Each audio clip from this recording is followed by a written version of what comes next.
प्रभु यीशु मसीह के नाम से आप सबको धन्यवाद। जय मसीह की। बाइबल में से एक वचन पढ़ेंगे, यिर्मयाह 29वां अध्याय 11 वचन। क्योंकि यहोवा की ये वाणी है कि जो कल्पनाएं मैं तुम्हारे विषय करता हूँ उन्हें मैं जानता हूँ, वे हानि की नहीं वरन कुशल ही की है, और अंत में तुम्हारी आशा पूरी करूँगा। परमेश्वर हमारे बारे में जो सोचता है, जो प्लानिंग करता है, जो कल्पनाएं बनाता है, हमारे कुशल की ही रहती है। लेकिन हम कभी कभी सोचते हैं जिस परिस्थिति से मैं गुजर रहा हूँ, जो कंडीशन में मैं अभी हूँ, परमेश्वर नहीं देख रहा है, परमेश्वर के ध्यान मेरे ऊपर नहीं है। कभी कभी हम नाराज हो जाते हैं, क्यों मेरी ऐसी परिस्थिति। गरीब लोग सोचते हैं क्यों मैं धनवान के परिवार में जन्म नहीं दिया, क्यों मैं बंगला में नहीं रह रहा हूँ।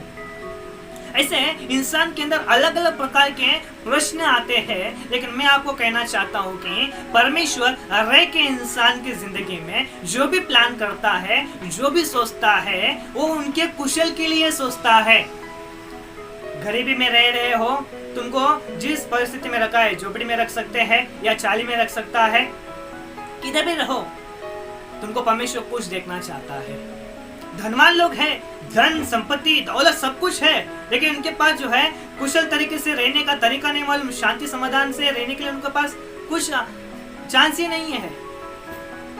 परमेश्वर हमारे बारे में अच्छा सोचता है, कुशल सोचता है, जो भी है हमारे भलाई के लिए सोचता है। जो भी हो रहा है, तुम्हारा वक्त बुरा चलता होगा, तुम्हारे हाथों में काम नहीं होगा, घर में बरकत नहीं है, घर में शांति समाधान नहीं है, बहुत बेकार परिस्थिति होगी, लेकिन इसके बाद जो है परमेश्वर तुम्हारे बारे में जो प्लानिंग करके रखा है तुम नहीं जानते हैं, मेरा परमेश्वर जानता है, सब कुछ जानता है। एक इंसान को बनाया है, उस इंसान को क्या जरूरत है, उसको क्या चाहिए, सब जानता है। एक माता पिता जो है अपने बच्चों को कैसा संभालना है, कितने अच्छे से ध्यान देकर संभालते हैं अपने बच्चों को, बुराई के रास्ते पे चलने नहीं देते। वैसे ही मेरा परमेश्वर भी हमको बनाया है और हमारे कुशल के बारे में ही सोचता है। जैसा ऐसा समय आता है वैसा वैसा तुमको बढ़ाएगा। तुमको डायरेक्ट जो है, इंसान को डायरेक्ट ऊंचाई चाहिए, ऊंचाई पे उड़ना चाहता है। स्टेप बाय स्टेप हमको चलना है।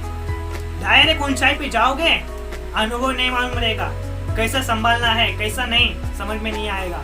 स्टेप बाय स्टेप परमेश्वर जो भी प्लान करता है, स्टेप बाय स्टेप।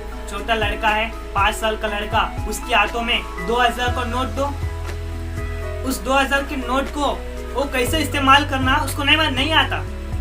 तो जाएगा दुकान में, उसको 10 या 50 रुपए का चॉकलेट देगा, बाकी का पैसा भूल के आ जाएगा। वो चॉकलेट के ऊपर ध्यान देगा और चॉकलेट खाते रहेगा, बाकी का पैसा 2000 का नोट। अच्छे से समझ के लो, हमारा जिंदगी भी ऐसा ही है।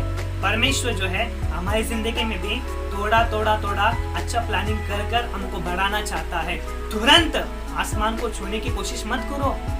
तुरंत दुनिया में फास्ट फूड जैसा हुआ है, वैसे जनरेशन भी सोचता है कि हमको जल्दी फटक से आसमान में उड़ना है। नहीं, अनुभव एक स्टेप बाय स्टेप परमेश्वर तुमको लेकर जाएगा। इंसान तुम्हारे बारे में जितना प्लानिंग करता है, मतलब माता पिता अपने बच्चों के बारे में कितना अच्छा प्लानिंग करते हैं कि मेरा बच्चा बड़ा होने के बाद अच्छा स्कूल में पढ़ना है, अच्छा कॉलेज में रहना है, अच्छा डिग्री कमाना है। एक सांसारिक माता पिता ही अपने बच्चों के बारे में इतना अच्छा कुशल से सोचते हैं, तो स्वर्गीय पिता सोचो हमारे बारे में और कितना अच्छा सोचता होगा। क्यों चिंताओं में है, क्यों व्याकुलता में है, क्यों चिंतित में, अकेलेपन में रोते हुए बैठे हो, क्यों? एक बार सोचो कि परमेश्वर आज तुमको जिस परिस्थिति में रखा है, बाकी लोग की जिंदगी एक बार जांच के देखो कि वो लोग खुशी नजर आता है उनकी जिंदगी में, लेकिन अंदर दुख से भरा हुआ है। कौन है इस संसार में जो सब समस्या में नहीं है? कोई ऐसा नहीं है। सबके जीवन में समस्या है, सबके जीवन कुछ ना कुछ प्रॉब्लम है, लेकिन हमारा परमेश्वर हमारे साथ है। चिंता मत करो। वचन कहता है कि अंत में तुम्हारी आशा पूरी करूंगा। और एक भी वचन तुम्हारे लिए पढ़ना चाहूंगा। पहला यूहन्ना 5 का अध्याय 14 वचन। और हमें उसके सामने जो यह होता है वो ये है कि यदि हम उसकी इच्छा के अनुसार कुछ मांगते हैं तो हमारी सुनता है। हमारी इच्छा के अनुसार मांगेंगे परमेश्वर को तो परमेश्वर देता नहीं। क्यों नहीं देता? क्योंकि छोटा लड़का आके अपने माता से पूछता है कि माँ मुझे अभी बाइक चाहिए। 10 साल का लड़का अब उनके माँ को पूछ रहा है कि मुझे बाइक चाहिए, वो माँ दिलाएगी क्या उसको? खिलौना दिलाएगी, बड़ा वाला बाइक दिलाएगी? क्यों नहीं दिलाएगी? क्योंकि लड़का छोटा है, वो उस बाइक को संभाल नहीं पाता। वैसे ही हमारी जिंदगी में भी हम जो है परमेश्वर के पास हद से ज्यादा मांगते हैं, इसलिए हम नहीं पाते हैं। परमेश्वर की इच्छा जैसा है वैसा परमेश्वर हमको देगा, सही समय पे हमको खड़ा करेगा, सही समय पे हमको आगे बढ़ाएगा। इसलिए चिंता मत करो, डरो मत, हिम्मत के साथ रहो, मेरा परमेश्वर तुम्हारे साथ है। जो भी प्लान कर रहा है परमेश्वर तुम्हारे प्रति, वो कुशल की है, आने के लिए नहीं है, कुशल ही है। मैं फिर से कहता हूँ, कुशल ही की है, शांति की है, समाधान की है। जो भी प्लान कर रहा है परमेश्वर, इसलिए तुम्हारी इच्छा के अनुसार कुछ मांगो मत। परमेश्वर चाहता है तुमको अच्छा बढ़ाएगा, तुम्हारे एक जरूरतों को पूरा करेगा।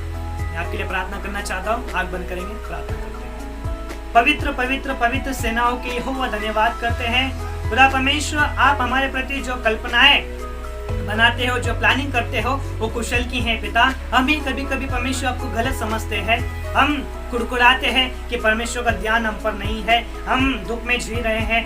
खुदा क्षमा कर, यीशु मसीह के नाम से हमारे जीवन तेरे हाथों में समर्पित करते हैं। तेरी इच्छा के अनुसार चलाइए, जैसे तेरी मर्जी स्वर्ग में पूरी होती है वैसे ही हमारी जिंदगी में तेरी मर्जी पूरा होने दे, और कुशल का ही तेरा ही विचार पूरा होने दे पिता। मदद कर। छोटी सी प्रार्थना नाज़रेत यीशु मसीह के नाम से मांगते हैं पिता, आमीन।